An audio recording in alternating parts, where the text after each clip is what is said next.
y'all, Billy and Michelle from Perma Pastures Farm. If you're wondering why I'm laughing, there's a whole series of events that sometimes I wish we could capture on film, but it wouldn't be politically correct. You dig? Okay, so yeah, she's giving me that look. The homestead honey is giving me that look like, how dare you? Anyway, folks, today we are going to do, we're going to do some gardening experiments, okay? We've done a lot of those. And guess what? In the permaculture world, you're given license to be able to do these things. Okay, the greenhouse or high tunnel over here, it's all hopping and popping. Okay, up near the house, the raised beds, those are all ready to go, at least for the most part. And then down here, we have this little area from the driveway. We've talked about it briefly before, from the driveway to the edge of our property, which is right over here. It can't be but more than, I don't know, maybe 6 feet in this area where we are right now, maybe more like 8, okay?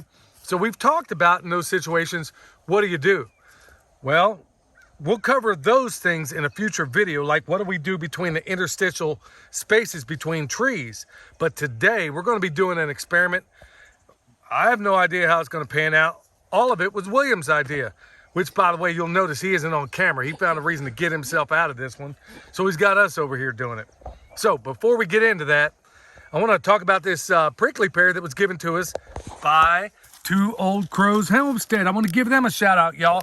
Check them out. Plus, they've also they were some of my students at one of the conferences we did recently, and they just processed their own pigs.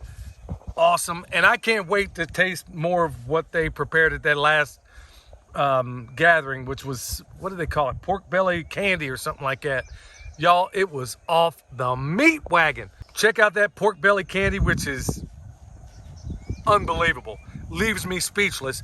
Go check them out. Two Old Crows Homestead. Like I said, bam, there's a prickly pear, and now they got meat in the freezer. Okay, cool. Let's get into it, honey. What are we doing? So, well, we're going to take these 2 Brandywine tomatoes and plant them near this black locust tree. Now, we're not just going to plant them near it, y'all. You know, a lot of times when you put your tomatoes out, some people like to use tomato cages, some people like stakes, whatever the case may be. But guess what? We got this black locust, which is a nitrogen fixer, okay? Taking atmospheric nitrogen, putting it down in the soil. Now, also, it harbors all of the beneficial bugs, just like every other nitrogen fixer. It's a home for those beneficial bugs. And we're going to try a little experiment today. If it's ever been done before, I don't know about it.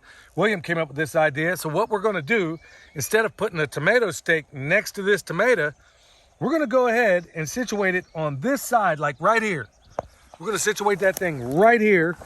And we're going to use this tree, this nitrogen fixer, as its pole. Now, we can prune because it is one of those, it's a black locust. All the nitrogen fixers we put out here, y'all, these are trees that we can afford to lose, okay? So it's not a big deal. Anyway, we pollard or coppice these trees a couple of times a year. So I just take my handy Leatherman, which is part of my everyday carry, and I'm going to prune off the things I don't want.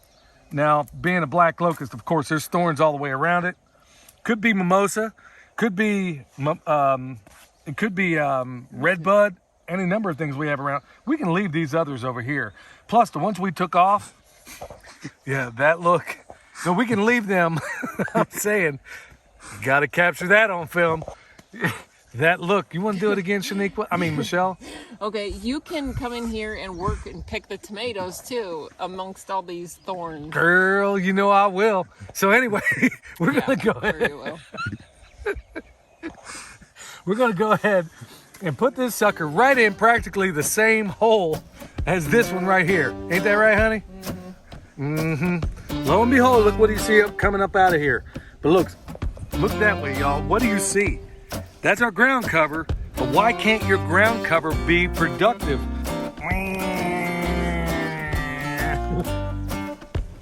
That's off the hook. Wow, we just stopped the whole program for that worm. You're lucky, little worm.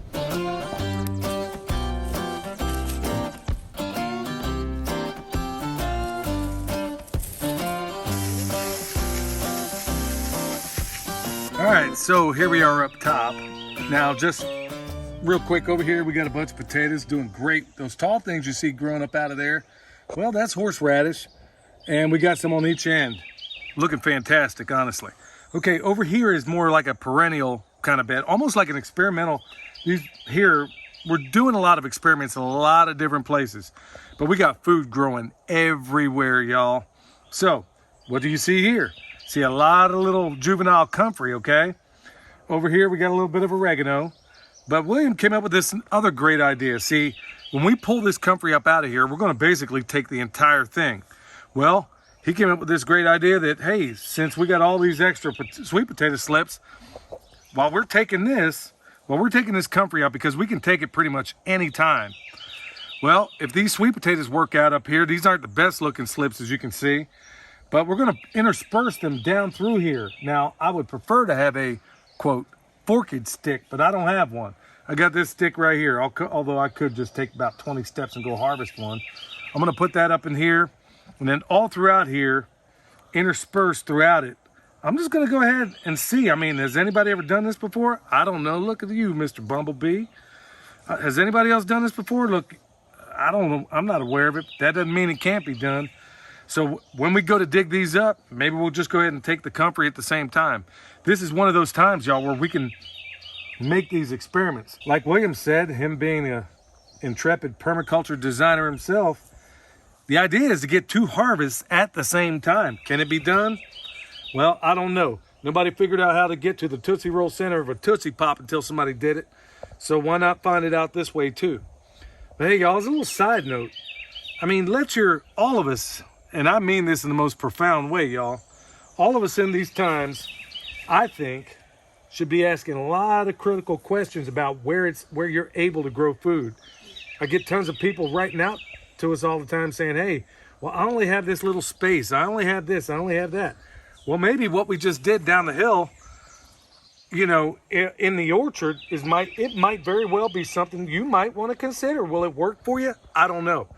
But you know what? There's also a lot of places out there, public places. Your tax money's helping to pay that public park. Well, maybe you don't want to ask for permission. Maybe you want to just go ahead and put this stuff in and ask for forgiveness later. You know, you never know. And plus there are some, and I've seen it, there are times where you're going to have some lunatic government worker thinking that, you know, because I have this position, man, I get to do all blah, blah, blah, blah, blah. Folks, think about it. Things like sweet potatoes and a number of others, you could plant them in plain sight. And most people are going to walk right past it and not even pay attention. Call it guerrilla gardening. Call it clandestine gardening. Call it whatever you want. I call it getting food, y'all. So that's exactly what I'm going to do. I got, just while I'm talking to you, just a handful of them in here right now. And I'll go ahead and keep planting it out. We're going to see what happens. If it's a success, we'll let you know. If it isn't, we'll blame Danny from Deep South. No, really, we're not going to do that because Danny, he has very specific instructions, y'all. And when you do want to plant sweet potatoes, there ain't nobody better on this planet in a lot of topics to show you how to do it the perfect way. So here we are doing it the experimental way, and we'll let you know if it pans out. If it doesn't, we'll let you know that too.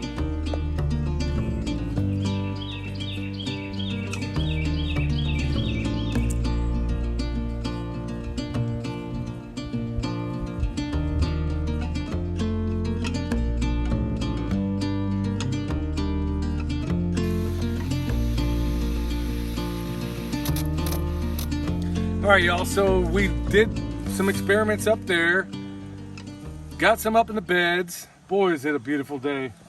Now here we are down by this Hugel mound, and that's what you see right here.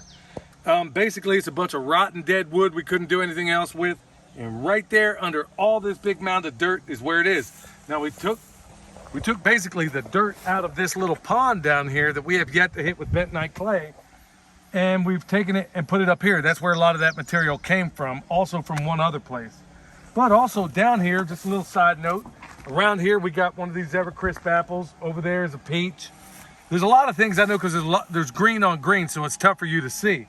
But right here in this mound, we got tons of garlic, got horseradish, got bulbs, we got daffodils, look, we hit this thing with everything in the kitchen sink.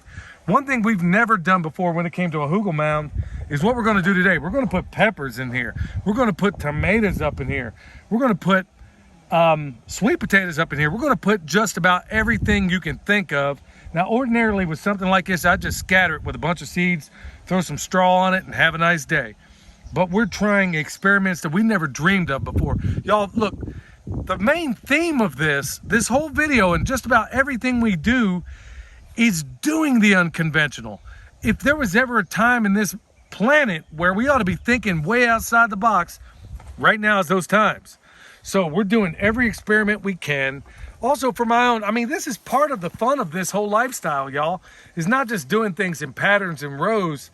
You know, like somebody once said, you know, we're born originals. We spend the rest of our lives trying to be copies. Well, maybe we do the same thing when it comes to gardening, when it comes to raising our animals, when it comes to, we don't come up with the next great idea because we're too busy in a pattern of what everybody expects. Well, we're breaking that pattern, and we hope you do too. So with that said, I'm gonna put some sweet potatoes, I'm gonna put some peppers, I'm gonna put tomatoes. We'll come back and stake all the rest of that later, but right now, it's off to the races. Got my non-forked stick, and I'll start with some sweet potatoes.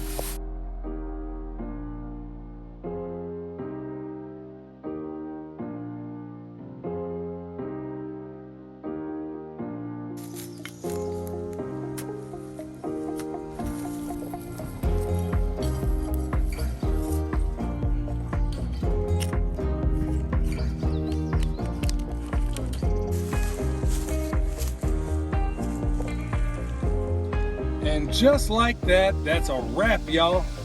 So I know from your perspective, and I say this all the time, but it's true. I mean, honestly, from your perspective, you're not seeing the full depth because you're seeing it two-dimensionally. Well, as I'm looking at it three-dimensionally, I see tomatoes, peppers. I mean, you name it, it's up in here. It looks a little sparse right now, but trust me, it's coming around. Sweet potatoes, I mean, you name it, it is all in here. Even the area where I'm standing, y'all, this is where we did that instant garden, which we'll show you another variation of that in the near future.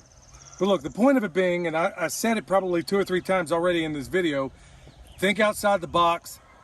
If you come up with creative ways of planting, by all means, let everybody in this thread know about it. Let me know about it. I certainly don't know it all. I'm learning all the times. We're trying new things all the times, different methods, different techniques. And then when you find out one more, you're like, gee, how is it I went all my life and I had no idea that even existed? Okay, y'all, that's really it in a nutshell. Think outside the box. There has never been a more consequential time to do that sort of thing, okay? So we're gonna have a lot more. We haven't done, in the past, we've historically not done a whole lot in terms of planting.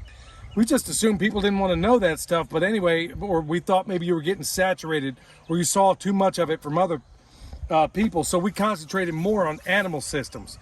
We're going to not do that so much. We're going to bring you into these things and do more of these types of things here in the coming days. So y'all remember, if you need comfrey, hopefully we got it at the website. It's touch and go. We're getting near the shady end of what we're able to harvest right now, but check it out at the website. At the end of every day, hopefully we'll stock more. I know a lot of people are asking about that, and we'll have some hopefully in the very near future. You need bone sauce, world's best deer repellent. The only reason we got trees down here in this food forest area is because of the bone sauce. So we got that at the website also. Remember, if you need anything in the description box below, whether it's how to process a chicken, world's best way to do it, right there, step by step.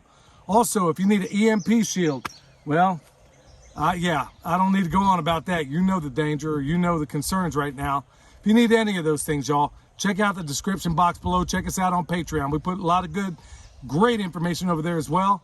Till next time, this is Billy from Perma Pastures Farm, where permaculture is my passion. We'll see you next time.